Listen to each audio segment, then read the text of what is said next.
Okay, everybody, the ridiculous ceremony is starting. The ridiculous ceremony is starting. Let us have the drum. If anybody wants to tape it or film it, please do. I'm sorry, I'm out of the wine business now. All right, ready? Let's stand over here. Now, Adam, start. Everyone, please be still and quiet. Let us begin. Who here today presents Maggie Malady to receive their due honor for staying the course of a life in loving struggle? I do. Maggie Malady, do you bring the cloth which will represent your commitment to human liberation, designating you a friend to all who wander and wonder, identifying you as one who heeds the vocation of humanization?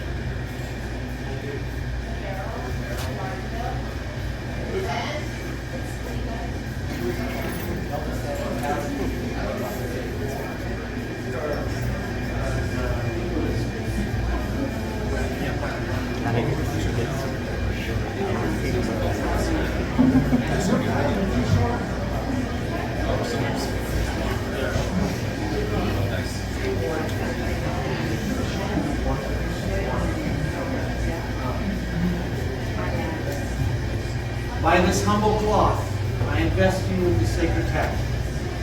Protect the freedom to question all things.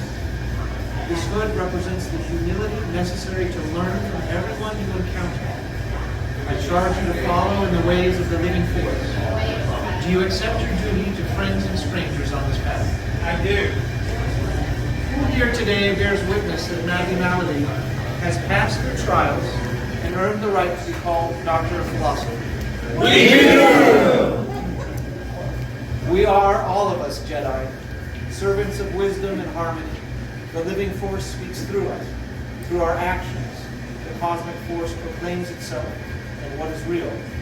Today, we are here to acknowledge what the encompassing force has proclaimed. Who holds the symbol of light and justice, the instrument by which we cut through the darkness of fear? We do.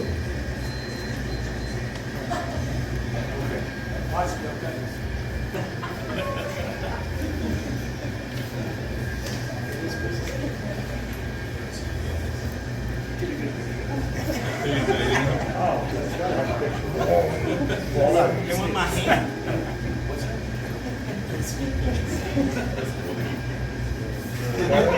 Hold on. Okay. What's more? Okay, what's more? George,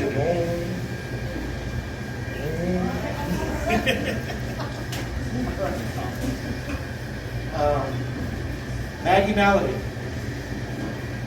by the right of the council, by the will of the encompassing force, I dub thee Jedi, Knight of the Republic of Letters. Rise.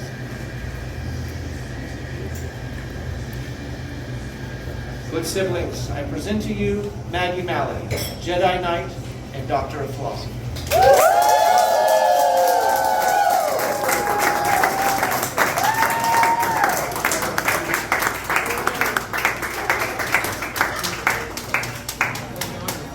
Hey, thank you, everybody. I really appreciate it.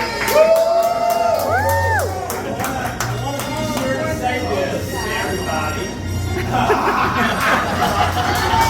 want to be sure to say this to everybody, especially people who are still gonna, be going forward to get your PhD. Me doing this is not a slight to the hooding ceremony or any of the other stuff that we do.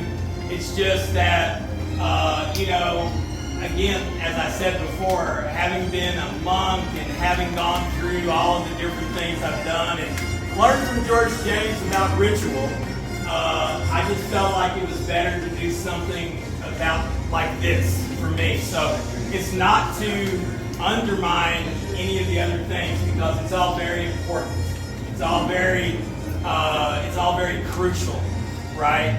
So, the last thing that I really want to say is 47 years ago, I went to Tyler, Texas with my parents, and because one of my great uncles who I'd never met passed away, I hated going to funerals, and my mom needed to go and return a blouse at J.C. Penney's. She bought in Waxahachie, but she was going to return it in Tyler. I've been watching interviews with Mark Hamill and Carrie Fisher leading up to the release of Star Wars. So when we got to J.C. Penney's, I looked across the street and the downtown theater was playing Star Wars. And in those days, you could put a kid in the theater and leave them there for like 2 or 3, iterations of the movie, right? And I was like, so as soon as I saw it, my mom and dad were already a little bit ahead of me, and I started calculating, how do I get into that movie and not go to the other thing? And so I just, asked actually, and Dad was like, yeah, that's fine. You don't need to go to this. You never even met your great uncle. And so he took me over there and set me in there, and I sat through two and a half showings of Star Wars. And over the course of that summer, I saw Star Wars 23 times. And the thing about it was, when we got back to school in the fall, everybody wanted to be Han Solo. Everybody wanted to be Luke Skywalker. A few people wanted to be Princess Leia. A couple wanted to be Chewbacca. I was the only person who wanted